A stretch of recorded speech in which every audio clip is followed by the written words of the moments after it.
যার পাল্লাটা হালকা হয়ে যায়, অর্থাৎ তার নেকের পাল্লা ভারী হয়ে যায়, নেকের পাল্লাটা হালকা হয়ে যায়, গুনার পাল্লা ভারী হয়ে যায়, বা উম্মুহু হাওিয়া, তাকে এমন একটা জায়গার মধ্যে তাকে নিক্ষিপ্ত করা হবে, তার নাম হলো হাওিয়া।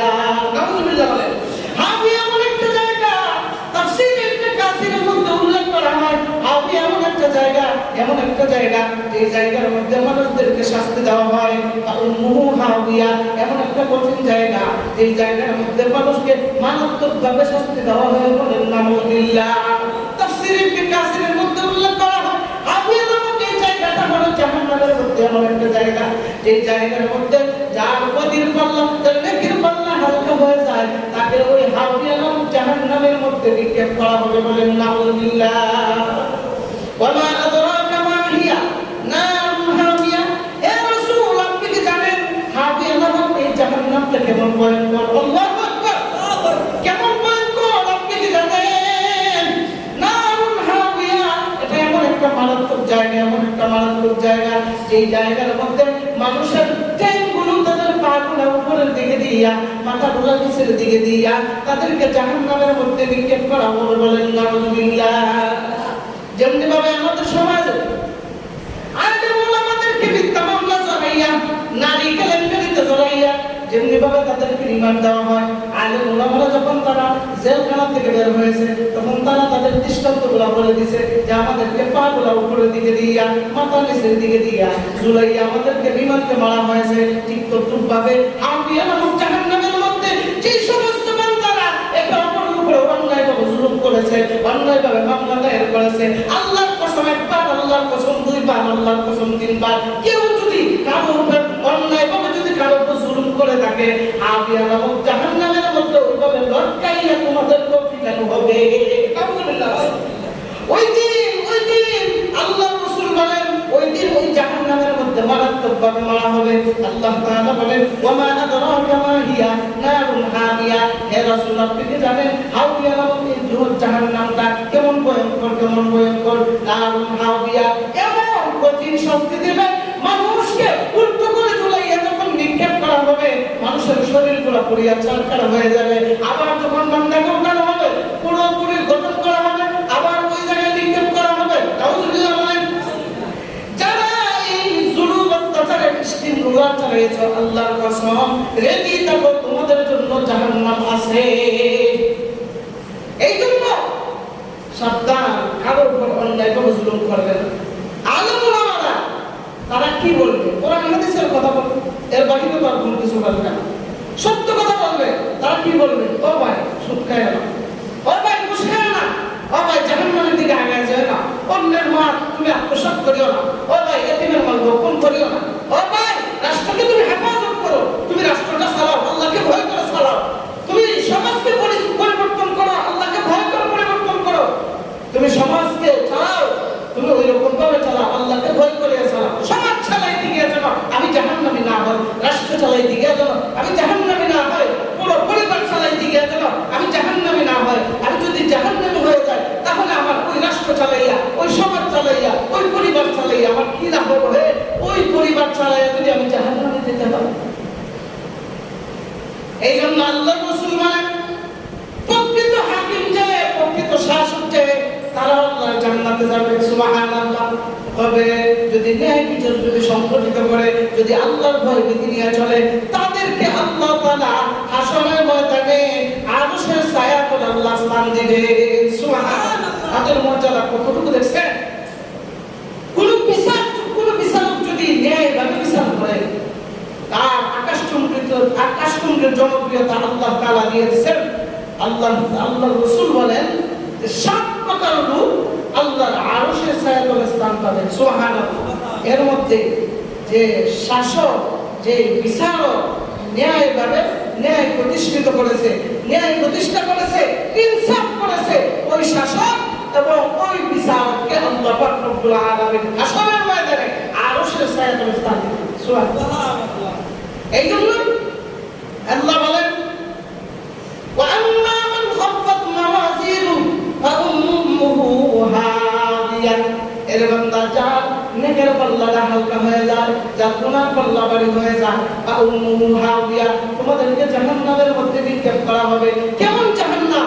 ওমা আদরাকা মা হিয়া নারুন হামিয়া। ও আমার বন্ধু, ও রাসূল, আপনি কি জানেন ওই জায়গাটার নাম কি? এই জায়গাটার নাম হলো হামিয়া। এটা কেমন ধরনের? এটা হলো মারাত্মক ধরনের, যেখানে মানুষকে কঠিন ভাবে শাস্তি দেওয়া হয়, কঠিন ভাবে শাস্তি দেওয়া হয়। কিসের আয়নাঘর? তার চেয়ে আরো বড় ভয়ঙ্কর আয়নাঘর আল্লাহ রেডি রাখছেন।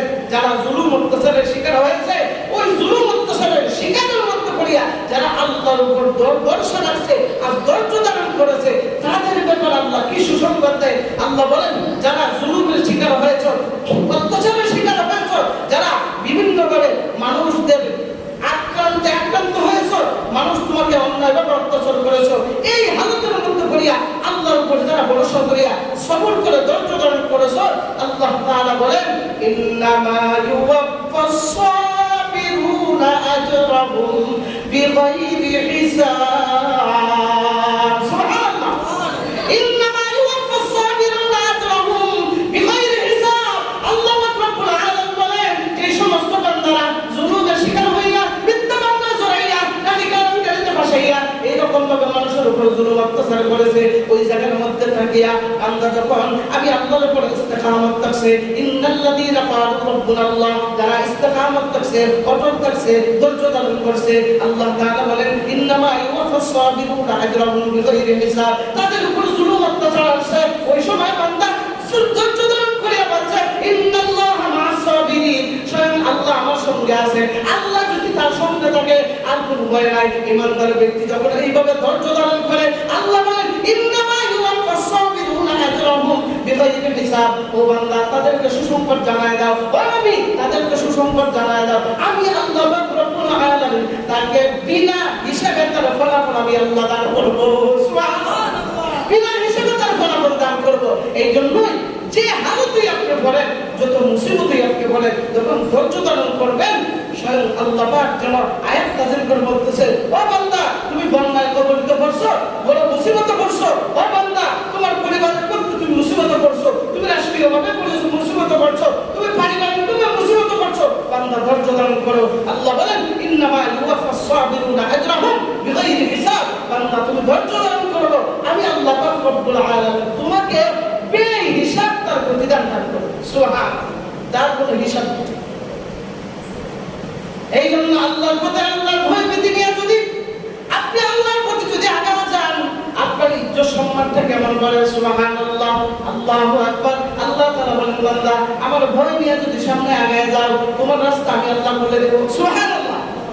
তুমি যদি আমার ভয় নিয়ে যদি রাষ্ট্র পরিচালনা করো, তোমার রাস্তা আমি আল্লাহ বলে দেব। সমাজ পরিচালনা করো, আমি আল্লাহ রাস্তা বলে দেব। পরিবার পরিচালনা করো, আমি আল্লাহ রাস্তা বলে দেব।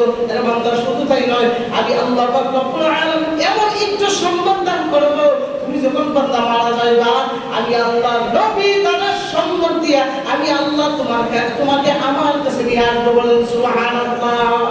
অতীতে যারা আল্লাহর উপর ভয়ভীতি রাখিয়া, যারা তওবা করিয়া আল্লাহর কাছে খাস গুনাহ মাফ করাইছে, তাদেরকে আল্লাহ নবী দ্বারা সম্মান দিয়া আল্লাহ তাআলা কবর জগতে শোয়াইছে। সুবহানাল্লাহ। এই জন্য যাদের আমলের পাল্লা ভারী হয়ে যায়, তাদের দুনিয়াতে সম্মান বেড়ে যায়। সুবহানাল্লাহ।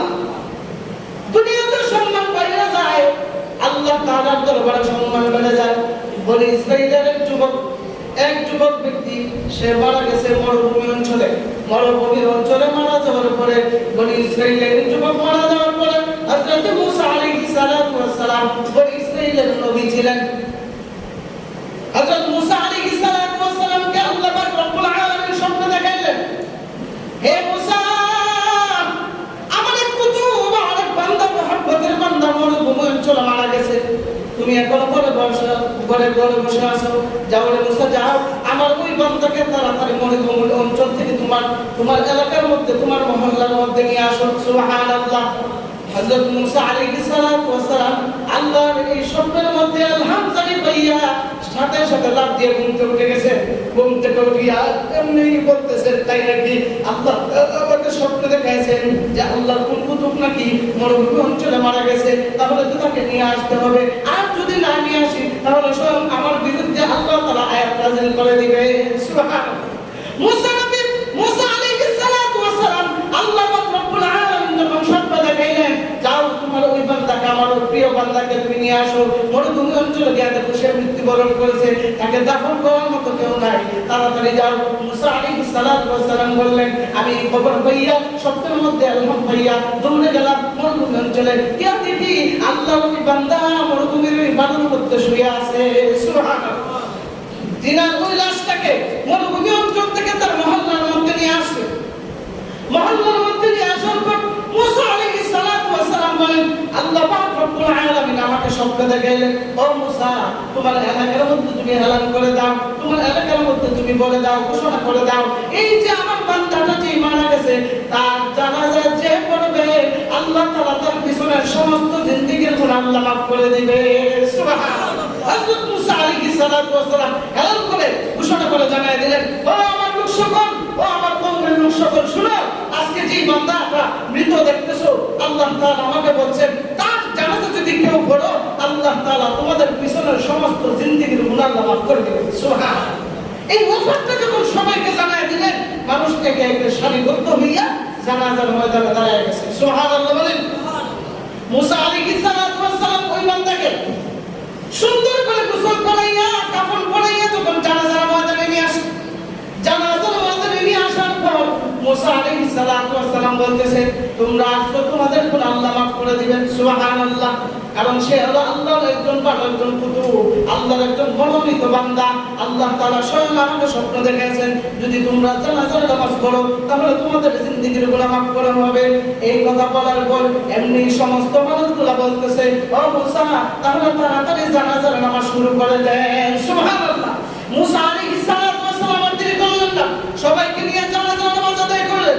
জানাজার নামাজ আদায় করিয়া যখন কবরের দিকে নাম দেওয়ার জন্য যখন প্রস্তুতি নিছে, মুসা আলাইহিস সালাতু ওয়াস সালামকে তার কওমের লোকেরা বলে, ও মুসা কালিমুল্লাহ, একটু দাঁড়ান, যার কারণে আমরা এত উপকৃত হইলাম, আমাদের গুনাহগুলো মাফ করানো হলো, আমাদের পিছনের জিন্দেগীর গুনাহ মাফ করানো হলো, তার চেহারাটা আমরা না দেখিয়া কেমনে তাকে দাফন করি।